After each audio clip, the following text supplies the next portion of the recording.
പുള്ളിക്കാരത്തി മറുപടി ഒന്നുമില്ല. പുള്ളിക്കാരത്തി പറയുന്നത് എന്തൊക്കെയോ പറയുന്നുണ്ട്. വല്ലപ്പോഴും വിളിക്കാറില്ല അങ്ങനെ. ഇപ്പൊ എനിക്കിത് ഡൗട്ട് തോന്നി പറഞ്ഞാൽ അവിടെ ചെന്ന് വിളിക്കുന്നില്ല, പറിച്ചില്ല, ഒന്നുമില്ല. പിന്നെ ആർക്കാണ്ട് വേണ്ടി ബോധിപ്പിക്കാൻ വേണ്ടി അവിടെ ചെന്ന് കുറെ നാൾക്ക് ശേഷം വിളിക്കുമായിരുന്നു. കുമളിയിലെ ബസ് കണ്ടക്ടറായ രഞ്ജിഷ് മരിച്ചതിനെ കുറിച്ചിട്ടൊരു വീഡിയോ ഞാൻ ഓൾറെഡി ചെയ്തിട്ടുണ്ടായിരുന്നു. അതിന് വന്ന ഒരു കമന്റും ഇൻബോക്സിൽ വന്ന ഒരു മെസ്സേജും, എന്തിനാണ് ഇവളുടെ ഫോട്ടോ വെച്ചിട്ട് ഇങ്ങനെ ആൾക്കാരെ കാണിക്കുന്നേന്നുള്ളൊരു ചോദ്യം. ആ ഒരു മനുഷ്യൻ ആത്മഹത്യ ചെയ്തു. അതിന് കാരണം ഈ പുന്നാര മോള്. എന്നിട്ട് ആ മനുഷ്യൻ മരിച്ചിട്ട് ആ വ്യക്തിയുടെ അന്ത്യകർമ്മം ചെയ്യാൻ വേണ്ടിട്ട് അവകാശമുള്ള മോനെ വിട്ട് കിട്ടാൻ വേണ്ടിട്ട് ഇവര് കോർട്ടിൽ പോയി കോർട്ട് ഓർഡർ മേടിക്കേണ്ടി വന്നു. അതിലൊക്കെ ആരാ കാരണം? ഈ പന്ന മോളല്ലേ. അപ്പൊ പിന്നെ ഇവളുടെ ഫോട്ടോ വെക്കാതെ ഞാൻ ഇവിടെ ഹൈഡ് ചെയ്ത് വെക്കാം. ഇവളുടെ ഫോട്ടോ നാട്ടുകാർ കാണണം. ഇവളുടെ മാത്രല്ല, ഇവളുടെ കാമുകൻ എന്ന് പറയുന്ന ആ മോന്റെ ഫോട്ടോ കിട്ടിയായിരുന്നെങ്കിൽ അതും കൂടെ ഞാൻ എടുത്ത് പബ്ലിഷ് ചെയ്തേനെ. എനിക്കൊരു മടിയുമില്ല. ഞാൻ കഴിഞ്ഞ വീഡിയോ പറഞ്ഞില്ലേ, ഇവളുടെ ഒക്കെ ഫോട്ടോ നാട്ടുകാര് കാണണം. കയ്യിൽ എങ്ങനെ കിട്ടിയ കല്ലെറിഞ്ഞ് കൊല്ലുകയും വേണം. പ്രേമിച്ച് കല്യാണവും കഴിച്ചിട്ട് അങ്ങേര് ഇവളെ പഠിപ്പിച്ചിട്ട് എല്ലാം ആയപ്പോ അങ്ങേര് വേണ്ട. 6 വർഷം കഴിഞ്ഞിട്ടാണോ നിനക്ക് കൊച്ചിനെ വേണമെന്നുള്ള തോന്നലുണ്ടായത്? അല്ലാണ്ട് അതിനു മുമ്പ് നിനക്ക് 6 വർഷം മറ്റവന്റെ കൂടെ അഴിഞ്ഞാടുമ്പോ നിനക്ക് കൊച്ചിനെ വേണ്ടായിരുന്നല്ലോ. 6 വർഷം കഴിഞ്ഞപ്പോ അവക്ക് കൊച്ചിനെ വേണം. ഇവളെ പോലുള്ള കുറെ എണ്ണം കാരണമാണ് ബാക്കിയുള്ള പെണ്ണുങ്ങൾ വരെ ചീത്തപ്പേര് കേൾക്കുന്നത്. ഈ രഞ്ജിഷിന്റെ ഫ്രണ്ടിന് അയച്ച കുറച്ച് വോയിസ് ഉണ്ട്, നമുക്കതൊന്ന് കേൾക്കാം. അതിനു മുമ്പ് വീഡിയോ ആദ്യമായിട്ട് കാണുന്നവരൊന്ന് സബ്സ്ക്രൈബ് ചെയ്ത് വെക്കുക. നിങ്ങളുടെ അഭിപ്രായം എന്താന്ന് വെച്ചാൽ അതും ഇതിന്റെ താഴെ വന്ന് പറയണേ. നമുക്ക് ആ വോയിസ് ഒന്ന് കേൾക്കാം. സംഭവം എന്ന് വെച്ചാൽ ഓരോരുത്തർക്കും ഓരോന്ന് തലയെ വരച്ച് വെച്ചിട്ടുണ്ട്. നമ്മൾ ജനിക്കുന്നതിന് മുമ്പാണ് ശരി ഇന്നത്തെ ഇന്നയാക്കൽ ഇന്നതൊക്കെ അനുഭവിച്ചേ പറ്റുമെന്ന് തലയെ വരച്ച് വെച്ചിട്ടുണ്ട്. അതിന്റെ ബാക്കി ഞാൻ അനുഭവിക്കുന്ന അത്രേ ഉള്ളൂ. ഞാനൊരു മെയ് 3-ാം തീയതി തൊട്ട് അനുഭവിക്കാൻ തുടങ്ങിയാണ്. കുറെ കൺഫർമേഷനും കാര്യങ്ങളെല്ലാം കിട്ടി. ഞാൻ ചോദിച്ചു എന്താ സംഭവം ചോദിച്ചു. പുള്ളിക്കാരത്തി മറുപടി ഒന്നുമില്ല. പുള്ളിക്കാരത്തി പറയുന്നത് എന്തൊക്കെയോ പറയുന്നുണ്ട്. വല്ലപ്പോഴും വിളിക്കാറില്ല അങ്ങനെ. ഇപ്പൊ എനിക്കിത് ഡൗട്ട് തോന്നി പറഞ്ഞാൽ അവിടെ ചെന്ന് വിളിക്കുന്നില്ല, പറിച്ചില്ല, ഒന്നുമില്ല. പിന്നെ ആർക്കാണ്ട് വേണ്ടി ബോധിപ്പിക്കാൻ വേണ്ടി അവിടെ ചെന്ന് കുറെ നാൾക്ക് ശേഷം വിളിക്കുമായിരുന്നു. നമ്മളിതൊക്കെ ഇവിടെ ഫസ്റ്റ് പോയി റിട്ടേൺ വന്നതിന് ശേഷമല്ലൊക്കെ നമ്മൾ അറിയുന്നത്. അപ്പൊ എന്താ കാര്യം എന്നുള്ള കാര്യം നമ്മൾ തിരക്കി കഴിഞ്ഞപ്പോഴത്തേക്കും പുള്ളിക്കാരത്തി ഒന്നും മിണ്ടാറില്ല. സംഭവിച്ചു പോയി, പറ്റിപ്പോയി എന്നൊക്കെ പറയണം. എനിക്ക് അംഗീകരിക്കാൻ പറ്റത്തില്ല ഒരിക്കലും. പറ്റിപ്പോയി എന്ന് പറഞ്ഞാൽ എന്റെ അടുത്ത് എന്ത് കൺഫർമേഷൻ പറഞ്ഞു വന്നെന്ന് പറഞ്ഞാൽ പോലെ എനിക്ക് അംഗീകരിക്കാൻ ഞാൻ അംഗീകരിക്കത്തില്ലത്. എല്ലാം ചെയ്ത് കഴിച്ചിട്ട് ഒരൊറ്റ ഡയലോഗ് മതിയല്ലോ, ചേട്ടാ പറ്റിപ്പോയി.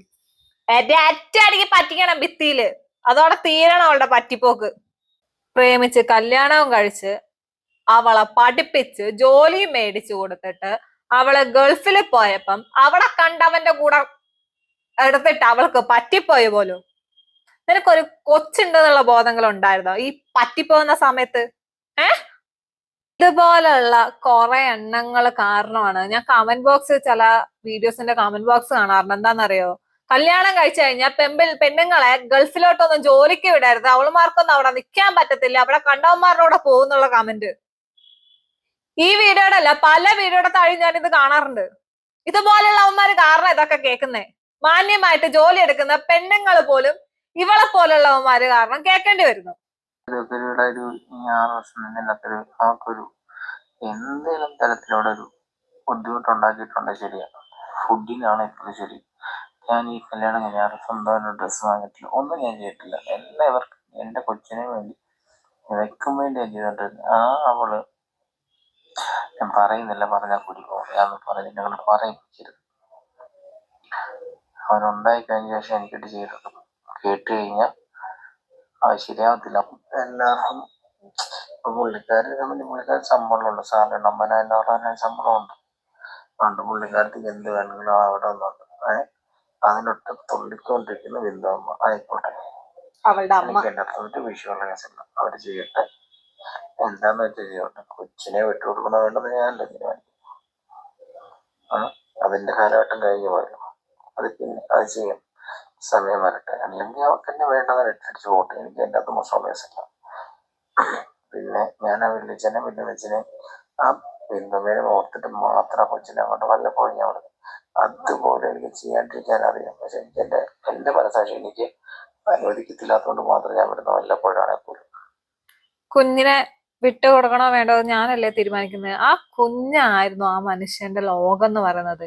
ഈ പഴച്ചവള് പോയി എവിടെയെങ്കിലും പോട്ടെ, അയാൾക്ക് അതിലൊരു കുഴപ്പമില്ലായിരുന്നു.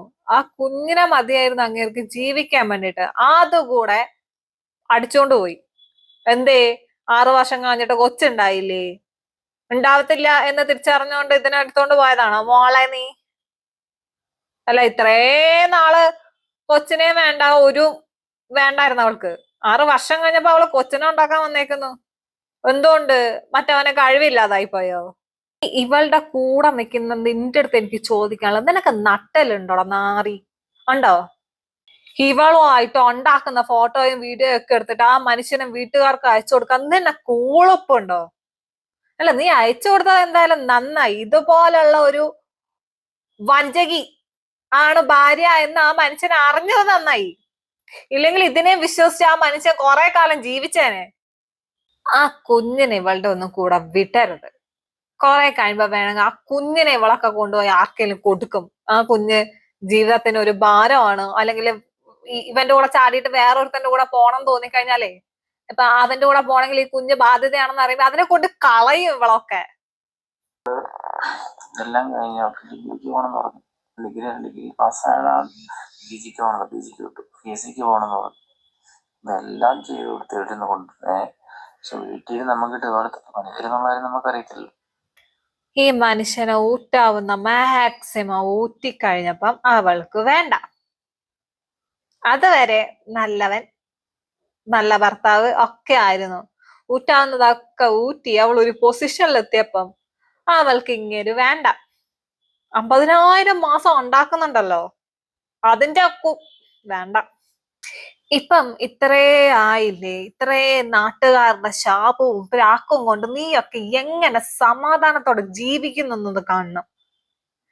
ഈ ഒരു ന്യൂസ് പുറത്ത് വന്നപ്പോ ഇപ്പൊ എല്ലാ ആൾക്കാരും കൂടെ നിന്നെ നന്നായിട്ട് പ്രാകുന്നുണ്ട്. നിന്റെ ആ കൂടെ ഉണ്ടാവുന്നവനുണ്ടല്ലോ, അവനെയും കൂടെ. ഈ കർമ്മ എന്ന് പറഞ്ഞ സാധനം ഉണ്ടെങ്കിൽ നീയൊക്കെ പഠിക്കും. ഒരാളുടെ ജീവൻ എടുത്തിട്ടാണല്ലോ കണ്ടവന്റെ കൂടെ പോയി ഇപ്പം ആടുന്നത്. ആടങ്ങോട്ട് കാണാ എവിടം വരെ പോകുന്നുള്ളത്. ഞാൻ പറഞ്ഞല്ലേ, ആ കൊച്ചിനെ ഇവരുടെ കയ്യിൽ നിന്ന് അതേ ഏത് നിയമമാണോ ആ കൊച്ചിനെ ഈ മനുഷ്യന്റെ കയ്യിൽ നിന്ന് അകറ്റിയത്, അതേ നിയമം തന്നെ ആ കൊച്ചിനെ അവളുടെ കയ്യിൽ നിന്ന് തിരിച്ചു മേടിക്കണം. ഇവളുടെ അടുത്ത് ആ കൊച്ചു വളരണ്ട. അതിന്റെ ഭാവി നശിച്ച് പണ്ടാരടങ്ങി പോകും. ആ കാമുകൻ എന്ന് പറയുന്ന ആരുടെ ഫോട്ടോ കൂടെ കിട്ടിയായിരുന്നെങ്കിൽ അതും കൂടെ എടുത്ത് പബ്ലിഷ് ചെയ്യായിരുന്നു പണ്ടാരടങ്ങാൻ വേണ്ടിട്ട്. ഇതുങ്ങളൊക്കെ സമൂഹത്തിൽ ആരെ പണ്ടാരടങ്ങി പോണോ? അത് തന്നെയാണ് എന്റെ ആവശ്യവും. ശരി എന്നാ.